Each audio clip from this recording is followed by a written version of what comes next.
예, 오늘 하나님의 말씀은 제목을 단순 명료 그렇게 정했습니다. 단순함과 명료함, 그리고 부제로 코로나19가 주는 현실적인 권고, 그렇게 부제를 달았습니다. 마태복음 10장 7절로 10절의 말씀을 오늘 본문의 말씀으로 선택을 했습니다. 신약성경 15페이지, 신약성경 15쪽, 마태복음 10장 7절로 10절에 있는 말씀입니다. 제가 봉독하겠습니다. 가면서 전파하여 말하되 천국이 가까웠다 하고 병든 자를 고치며 죽은 자를 살리며 문둥이를 깨끗하게 하며 귀신을 쫓아내되 너희가 거저 받았으니 거저 주어라. 너희 전대에 금이나 은이나 동이나 가지지 말고 여행을 위하여 주머니나 두벌옷이나 신이나 지팡이를 가지지 말라. 이는 일꾼이 저먹을 것 받는 것이 마땅함이니라. 아멘.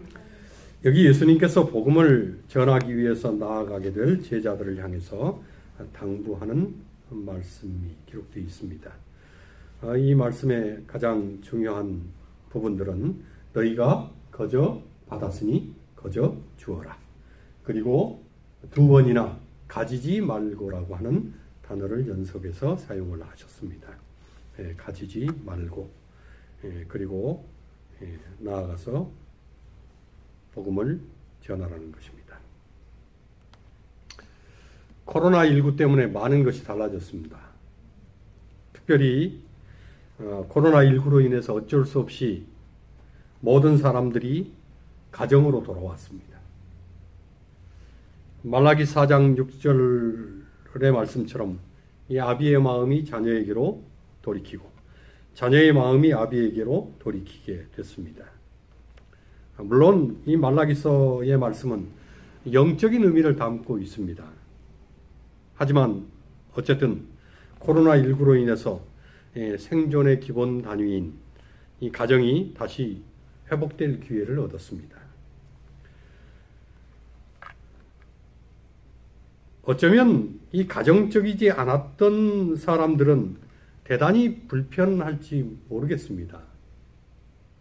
그러나 대체적으로 다시 가정의 중요성 그리고 가족의 중요성에 대해서 다시 일깨움을 받고 있습니다. 그리고 코로나19로 인해서 삶이 좀 더 단순하고 명료하게 됐습니다. 교제의 폭이 단순해지고 먹고 사는 방식도 단순해지고 행동 반경, 생활 반경도 단순해졌습니다. 심지어 너무 단순해져서 여행사, 항공사 다 문을 닫을 그런 지경에 이를 정도로 행동 반경, 생활 반경이 적어졌습니다. 저는 개인적으로 이런 생활이 너무 좋습니다. 왜냐하면 이 단순한 삶이 하늘 백성의 삶의 방식이기 때문에 그렇습니다. 예수님의 생애를 들여다보면 아주 단순하게 사셨음을 발견하게 됩니다. 예수님은 공생애를 시작하기 전까지 30년을 그냥 가정에서 보내셨습니다. 예수님께서 이 목수인 아버지 요셉을 도와서 이 가정생활에 충실한 것입니다. 그리고 어떤 다른 그분의 행보가 성경에는 나와 있지 않습니다. 이제 예수로서의 그 메시아의 사명을 이루기 위해서 뭐 이런저런 요란한 준비를 했다고 하는 그런 기록이 전혀 없습니다. 아주 단순하게 사신 것입니다. 그러다가 이제 30년의 그 생활이 마치고 그리고는 3년 만에 공생애를 제자 양육 그리고 복음 전도에 올인을 하셨습니다. 사실 예수님의 사역은 엄청난 것이었습니다. 그 전까지 예수님처럼 이렇게 병자를 고치고 이적을 행하고 이렇게 폭발적으로 하나님의 말씀을 힘있게 전하는 그런 전도자를 유대 사회는 만나본 적이 없었습니다. 주위에 수많은 무리들 수많은 군중들이 예수님을 따라다녔습니다. 그리고 예수님은 정말 쉴 틈도 없이 병자들을 고치시고 말씀을 가르치고 그리고 수많은 사역들을 행하셨습니다. 그런데 그렇게 많은 활동과 사역을 하시면서도 주님은 한 번도 내가 정신이 없다 이런 말씀을 하신 적이 없습니다. 왜냐하면 예수님의 삶은 단순하셨기 때문입니다. 이제 3년 만에 공생애를 마치시고 십자가에서 돌아가실 때에 예수님은 다 이루었다고 말씀을 하셨습니다. 이 말씀의 뜻은 쉽게 얘기하면 후회 없는 인생을 사셨다는 뜻입니다. 이제 다 했다는 것입니다. 어떻게 하면 후회 없는 인생, 다 이루었다고 말할 수 있는 그런 인생을 살 수 있을까? 주님께서 그러셨던 것처럼 우리 역시 성령과 동행하는 단순한 삶을 살면 그렇게 될 것입니다. 아멘. 이 말은 사실 중요한 의미를 담고 있습니다. 단순해야 자신의 심령에 성령을 담을 수 있습니다. 아멘. 단순해야 성령의 능력의 손에 우리가 쥐어질 수 있는 것입니다. 아멘. 성령은 복잡한 심령에는 담길 수가 없습니다. 복잡하면 성령께서 임재할 마음의 자리가 없기 때문에 그렇습니다. 그래서 예수님은 단순하게 사시고 단순하게 성령과 동행하신 것입니다. 예수님의 삶은 단 한 번도 복잡하지 않으셨습니다. 단순하고 명료한 삶, 이것이 예수님의 삶 그 자체였습니다. 우리는 예수님께서 뭐 허겁지겁 서두르시거나 또 무슨 일을 빠뜨려서 못하셨거나 하는 그런 모습을 상상할 수가 없습니다. 심지어 예수님은 오늘 처음에 읽었던 본문에서처럼 자신을 따르는 사람들, 제자들에게도 단순하게 살 것을 주문하셨습니다. 어느 정도면 단순할 것인가? 어느 정도면 단순한 삶일까? 예수님은 2벌 옷도 가지지 말라고 말씀합니다. 2벌의 신도 갖지 말라는 것입니다. 지팡이도 갖지 말라고 하셨습니다. 여행을 위해서 주머니도 차지 말라고 말씀하셨습니다. 그리고 거저 받았으니 거저 주라고 하셨습니다.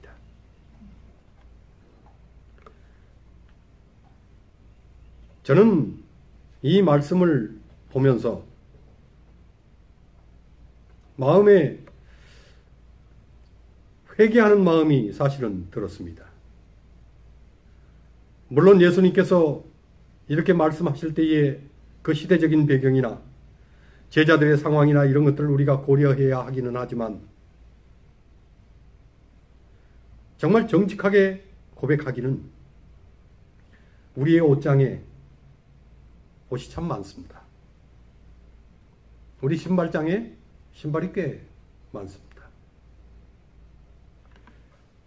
우리가 뭐 사치하고 허비하지는 않지만 그럼에도 불구하고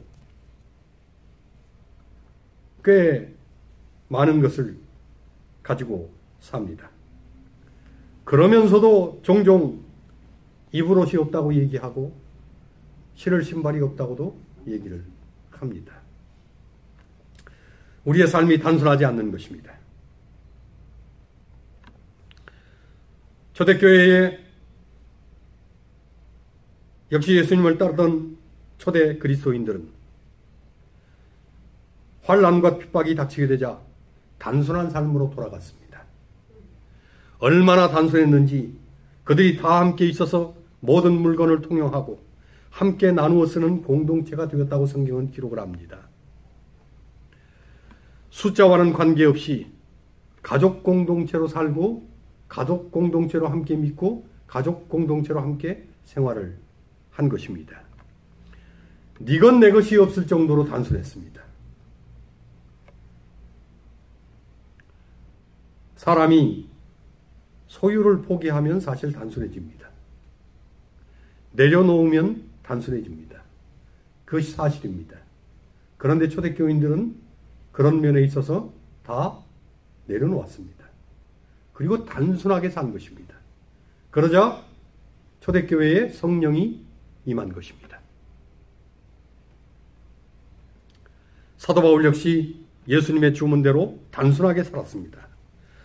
예수님을 만난 뒤에 세상의 모든 것들을 다 버렸다고 바울은 고백을 합니다. 자랑하던 지식도 배설물처럼 여겼다고 고백을 했습니다. 바울은 오로지 표대이신 예수 그리스도만을 쫓아간다고 말을 합니다. 바울은 영적인 아들인 디모데에게 편지하면서도 디모데전서 6장 7절로 8절에 우리가 세상에 아무것도 가지고 온 것이 없음에 또한 아무것도 가지고 가지 못하리니 우리가 먹을 것과 입을 것이 있은즉 조간줄로 알 것이니라. 그렇게 말을 했습니다. 아무것도라고 하는 말을 2번이나 사용을 합니다. 바울은 선교당하기 직전에 로마의 감옥에서 추위를 견디기 위한 겉옷 하나와 책 한 권만을 원한다고 그렇게 말을 했습니다. 그런 바울의 단순함에서 세계 선교를 향한 그리스도교의 획을 긋는 위대함이 나온 것입니다.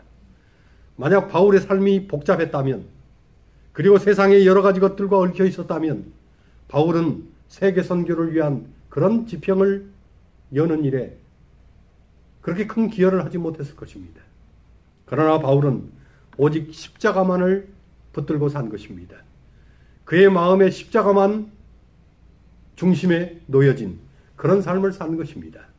그리고는 성령과 동행하면서 하나님의 영광을 위해서 그의 삶을 정말 단순 명료하게 하나님께 드리는 그런 삶을 산 것입니다. 아멘.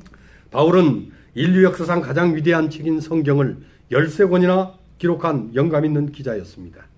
그런데 그 13권의 서신도 단순한 삶이 주는 성령과의 교통 속에서 그 글들을 기록한 것입니다. 만약 그의 삶이 복잡했다면 이런 영감의 글들을 성경에 기록해서 남겨놓지 못했을 것입니다. 바울은 죽기 전에 예수님처럼 나는 선한 싸움을 다 싸웠다고 고백을 했습니다. 후회 없이 예수 그리스도께 자신의 생명을 맡긴 바울의 위대함은 바로 단순함의 산물이었습니다. 아멘. 단순함은 삶을 흔들리지 않게 하는 그런 능력이 됩니다. 그리고 어떤 경우에도 치우치지 않는 그런 기준이 있는 삶을 살게 합니다. 단순하면 흔들리지 않습니다. 단순하면 무너지지 않습니다. 오케스트라 연주에 가면 연주하기 전에 모든 악기들을 튜닝을 합니다. 그래서 이 오케스트라가 공연이 시작하기 전에 전부 뭐 삑삑거리고 뭐 이러면서 이 튠업을 하지요. 서로 각기 다른 악기들의 음을 조율하고 맞추는 것입니다. 그런데 그때에 모든 악기의 기준을 잡아주는 악기가 있어요. 가장 작은 목관 악기인 오보에라고 하는 아주 플룻보다 훨씬 작은 그 악기의 음을 듣고 기준을 잡습니다. 왜 모든 악기들이 그 작고 화려하지도 않은 오보에 소리의 기준을 삼을까? 다른 악기들은 온도에 따라서 음색이 조금씩 변합니다. 이게 크기 때문에 온도에 영향을 받는 것입니다. 그런데 오보에는 아주 작기 때문에 주위 온도가 달라져도 악기 자체의 음정이 거의 변화하지 않습니다. 그래서 그 오보에를 기준 삼아서 모든 악기의 음정을 잡는 것입니다. 하나님을 단순하게 믿는 사람도 거의 삶의 음정에 변화가 없습니다. 늘 평안하고 흔들림이 없고 두려움이 없습니다. 아멘. 하나님을 단순하게 믿으면 걱정이 없어집니다. 아멘. 근심하고 염려가 많고 두려움이 많다는 것은 하나님을 단순하게 믿지 않는다는 증거입니다. 변수가 많은 세상에서라도 평안하게 살 수 있는 비결은 단순한 믿음에 있습니다. 아멘. 단순함은 욕심을 버리는 것입니다. 아멘. 복잡한 삶을 정리하는 것입니다. 탐욕은 과도한 소유욕을 부추깁니다. 그래서 삶을 복잡하게 만듭니다. 하나님이 정하신 그 삶의 범주를 넘어서 지나친 욕심을 부리면 삶이 복잡하고 어려워지는 것입니다. 영어 성경은 이 탐욕을 evil desire, 악한 욕망이라고 그렇게 표현을 합니다. 이것은 사람이 갖고 있는 자연스러운 욕망이 아니고 하나님이 허용하신 범위를 넘어서서 과도하게 부리는 욕심을 말을 합니다. 그 과도한 욕심에 집착하게 되면, 그래서 욕심을 가지고 살게 되면 평정, 평화 이런 것은 반드시 깨집니다. 분명히 그렇게 됩니다. 삶이 뒤엉키고 관계도 뒤엉키고 그리고 생각이 많아집니다. 그러니 받는 스트레스와 걱정 때문에 평안도 기쁨도 감사도 다 사라져버리고 인생이 범벅이 되는 것입니다. 사도 바울은 갈라디아 교회에 편지하면서 그렇게 권고를 합니다.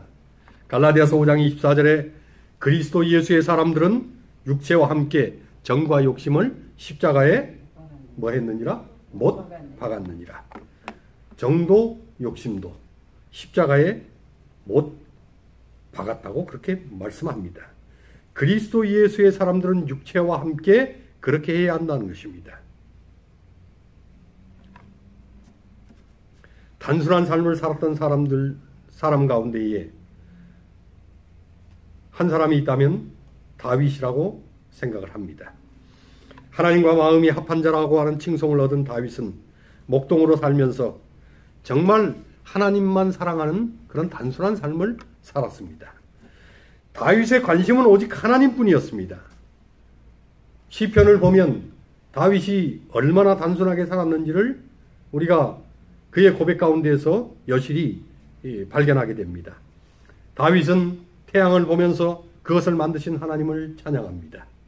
산을 보면서 그것을 창조하신 하나님을 그는 묵상한다고 고백을 합니다. 시원한 바람을 감지하면서 하나님의 손길을 느꼈습니다.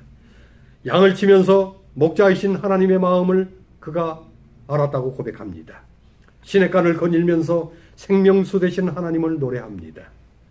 이리와 늑대로부터 양을 보호하면서 진정한 목자장이신 하나님의 보호하심과 선하심, 그 인자하심을 그가 알게 됐다고 고백을 합니다. 다윗은 하나님 이외에 필요한 것이 없었습니다.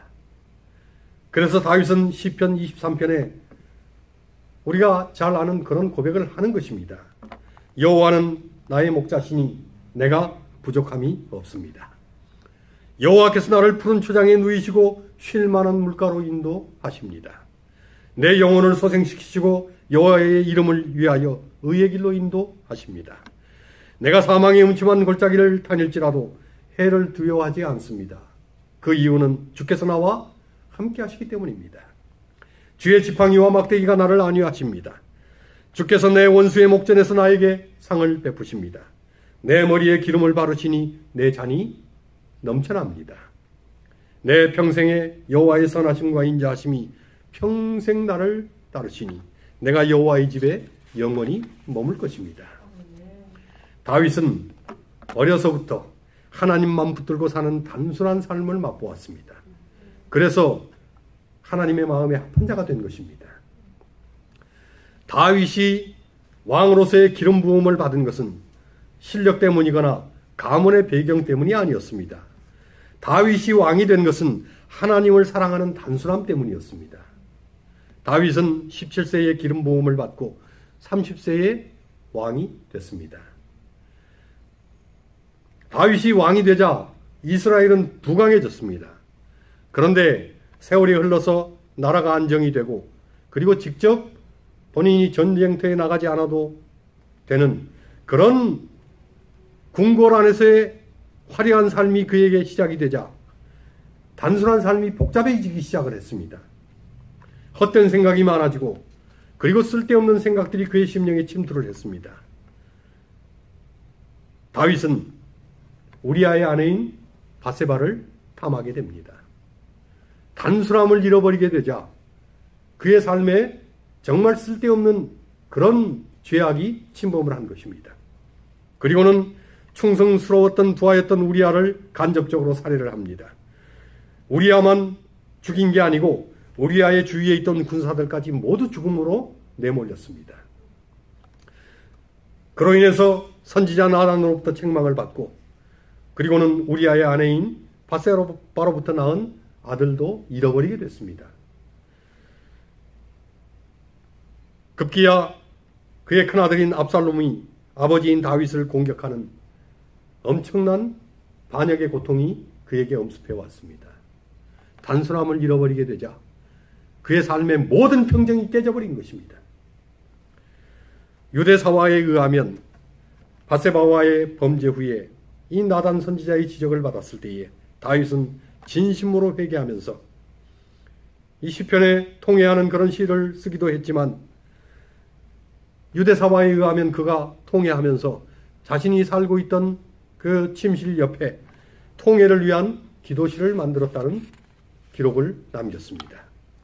그리고 그 침실 옆에 있는 기도방 벽에 다윗이 뭔가를 걸어 놓았다는 것입니다. 다윗은 매일 새벽이면 일어나서 먼저 그 기도실에 들어가서 자신을 끊임없이 새벽마다 돌아보았다고 했습니다. 매일 새벽이면 침실 옆에 작은 기도실에 들어가서 기도와 함께 뭐라고 중얼거리는 그런 소리를 내곤 했는데, 그 소리를 신하들이 정확하게 듣지는 못하지만 중얼거리는 소리를 늘 새벽이면 듣는 것입니다. 모든 신하들이 다윗 왕이 그 방에서 뭘 하는가를 궁금히 여기던 차에 어느 날 새벽에 그 기도실 문을 다윗이 꽉 닫지 않고 들어간 것을 한 신하가 보게 됐습니다. 그리고는 문틈으로 다윗이 그 침실 옆에 그 기도실 조그만 방에서 뭘 하는지를 문틈으로 엿보게 됐습니다. 방 안에는 아무것도 없었습니다.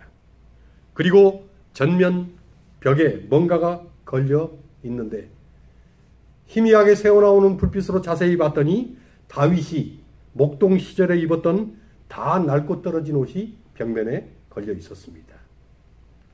다윗은 무릎을 꿇고 하나님께 간절한 기도와 또 통회의 기도를 올린 다음에, 그리고는 그 벽면에 걸어놓은 그 낡아 빠진 목동옷을 손으로 어루만지면서 내가 오늘날 왕이 된 것은 전적인 하나님의 은혜라고 그렇게 고백을 하더라는 것입니다. 그리고는 자신이 잘나서 그렇게 된 줄 알고 하나님 앞에 큰 범죄를 한 것은 너무나 큰 교만이었다고 고백을 하는 것입니다. 그리고 언제나 목동 시절 그 마음, 그 믿음을 잊지도 말고 잃어버리지도 말게 해달라고 매일 새벽마다 고백하고 하나님의 은혜와 도우심을 구하는 것입니다. 아멘. 비록 하나님 앞에 큰 범죄를 저질렀지만 다윗이 중심으로 통회하고 하나님 앞에 자복하여 돌이킨 것은 다시 단순함으로 돌아갔기 때문입니다. 아멘.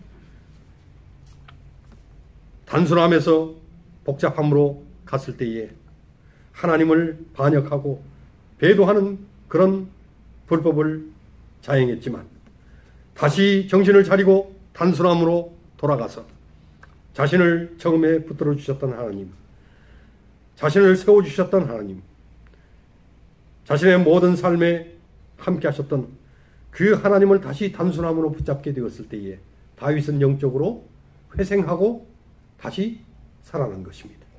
그리고 소생하게 된 것입니다. 아멘. 인생은 마치 바다를 향해 떠나는 배와 같습니다. 배가 바다로 나갈 때에는 꼭 필요한 짐만 실어야 합니다. 과도한 욕심 때문에 이것저것을 다 싫다 보면 정작 필요한 것은 싫지도 못하고 떠나기도 전에 가라앉아 버립니다. 한국에서 정말 절대짱 같은 그 학생들의 목숨을 앗아간 세월호 사건을 우리는 기억합니다. 왜 침수됐는가? 너무 과도하게 짐을 실은 것입니다.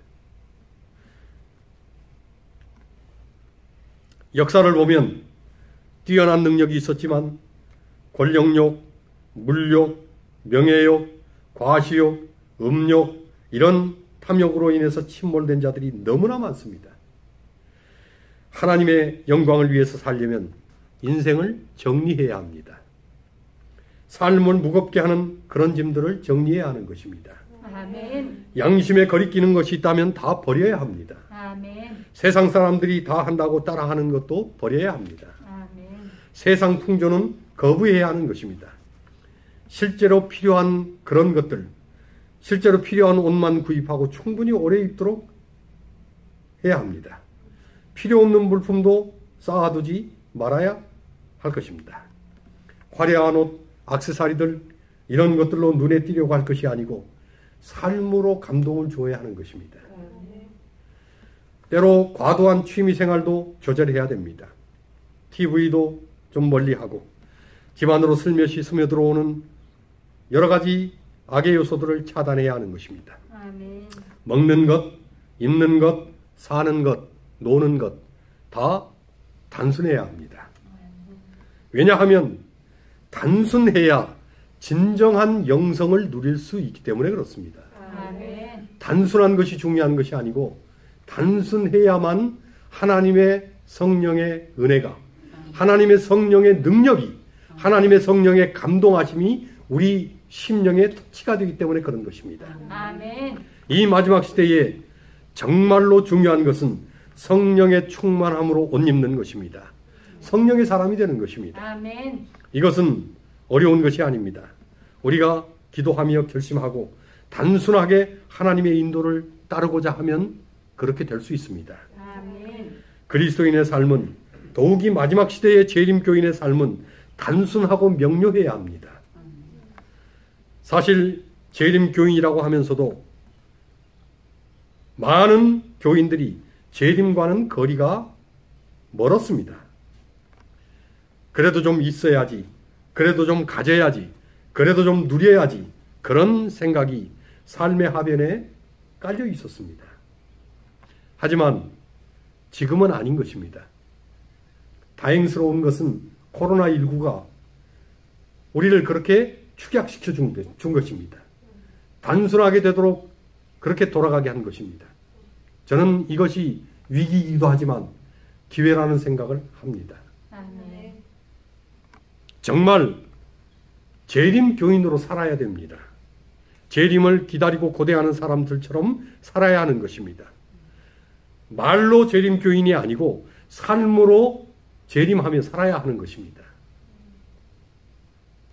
세상에 대하여 차단할 것은 차단하고 예수 그리스도께 집중해야 하는 것입니다. 십자가에 집중해야 합니다. 아멘. 하늘에 집중해야 하는 것입니다. 그래야 단순해지고 예수 그리스도를 바라보는 일이 명료해지는 것입니다. 어렸을 때에 이 볼록렌즈로 불을 붙이는 그런 과학 실험을 했던 적이 있습니다. 국민학교 때, 저희 때는 뭐 국민학교라고 했는데 이 과학 실험 시간에 그 학교 앞에 가게에서 이 돋보기를 다 사오도록 과학 선생님이 이 이야기를 해서 다 돋보기를 사왔어요.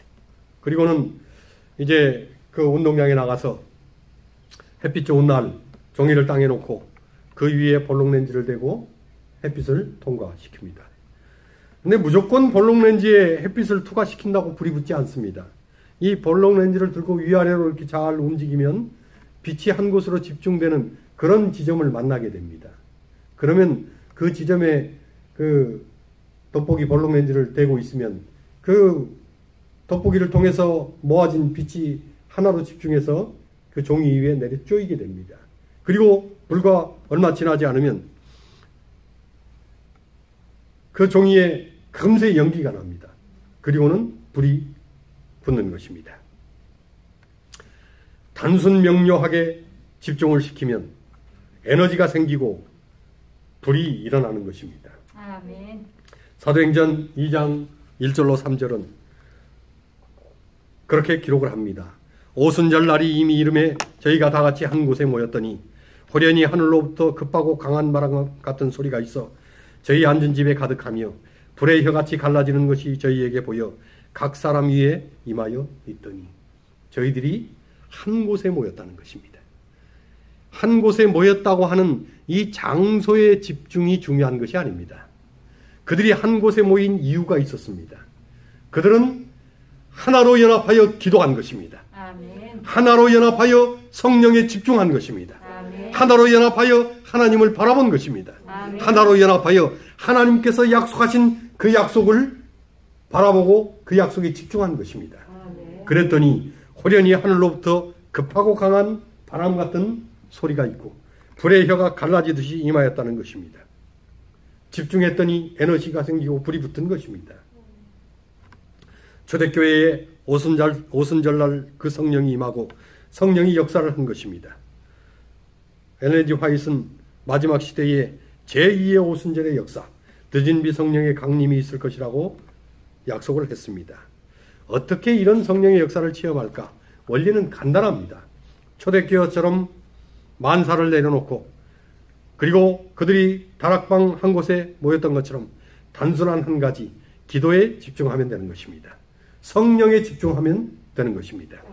마치 볼록렌지에 태양을 모으는 것처럼 하나로 집중해서 기도라고 하는 렌지에 성령을 모으는 것입니다. 아멘.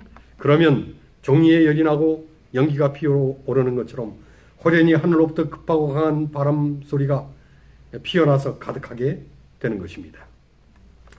그리고 종이에 불이 붙는 것처럼 불이 혀같이 갈라져서 각 사람 위에 임하는 그런 성령이 각 사람에게 이 불처럼 임하는 그런 경험을 하게 될 것입니다. 문제는 단순하게 명료하게 그리고 집중하여 예수 그리스도만 보는 것입니다. 문제는 단순하게 명료하게 집중해서 하나님만 보는 것입니다. 아멘. 단순하고 명료하게 집중해서 성령만 바라보는 것입니다. 아멘. 그러기 위해서 우리는 삶의 양도 좀 줄이고 삶의 무게도 좀 줄이고 삶의 크기도 줄이고 삶의 높이도 줄여야 합니다. 그리고 가능한 한 다 내려놓는 연습을 해야 하는 것입니다. 마태복음 17장 8절에 변화산의 제자들처럼 오직 예수 외에는 아무도 보이지 않더라. 이런 경험으로 우리가 가야 할 것입니다. 실물교훈 237페이지에 영감의 글은 이렇게 말씀합니다. 우리는 지금 최후의 자비의 기별, 곧 최후의 초청을 인류에게 외치는 시대에 살고 있다. 성령께서는 온갖 권면으로 그대가 돌아오도록 강권하고 있다. 그리스도께서는 그대가 당신을 영접하기 위하여 그대의 마음의 빗장을 빼고 문을 열려는 무슨 기미라도 나타나기를 기다리고 계시다. 아멘. 기미만 보여도 우리를 구원하시고 성령을 주시겠다는 것입니다. 주님은 우리를 기다리고 계시다가 당신의 능력의 역사를 우리에게 선물하시겠다는 것입니다. 아멘. 우리가 주님을 영접하기 위하여 마음을 열기만 하면 기미만 보여도 우리를 위해서 역사하시겠다는 것, 이것이 하나님의 약속인 것입니다. 오직 말씀으로, 오직 예수로, 오직 은혜로, 오직 성령으로 그렇게 살려고 마음에 결심하고 육적인 살을 빼는 그런 기미만 보여도 하나님은 성령을 부어주시는 것입니다. 마음의 빗장을 빼고 세상과 세속을 벗어나려고 하는 기미만 보여도 하나님은 성령으로 우리에게 옷 입혀 주십니다. 이것이 하나님의 분명한 약속인 것입니다. 종교개혁 당시에 믿음의 선구자들이 자주 했던 그런 구호들이 있습니다. 솔라 스크립투라, 오직 말씀. 솔라 크리스토스, 오직 예수. 아멘. 솔라 그라티아스, 오직 은혜. 솔라 스피리투스 산티, 오직 성령. 우리의 세속적인 살을 빼야 될 그런 시대에 우리가 살고 있습니다. 세상적인 살, 세속적인 살을 빼야 하는 것입니다. 정말 세상적으로 슬림해지셔야 됩니다. 그래야 영적으로 부유해지기 때문에 그렇습니다. 아멘. 그래야 영으로 충만해지는 것입니다. 그래야 성령으로 가득 채워질 수 있는 것입니다. 아멘. 단순함으로 돌아가시기를 간절히 권고합니다. 그렇게 되도록 코로나19가 우리에게 아주 좋은 기회의 문을 열어줬습니다. 단순 명료하게 하나님께만, 그리스도께만, 성령께만, 그리고 하늘에만 집중해서 성령 받고 그리고 맡겨진 사명을 이루다가 기쁨으로 그리스도의 재림을 영접하는 우리 모두가 되시게 되기를 주님의 이름으로 간절히 축원합니다. 아멘.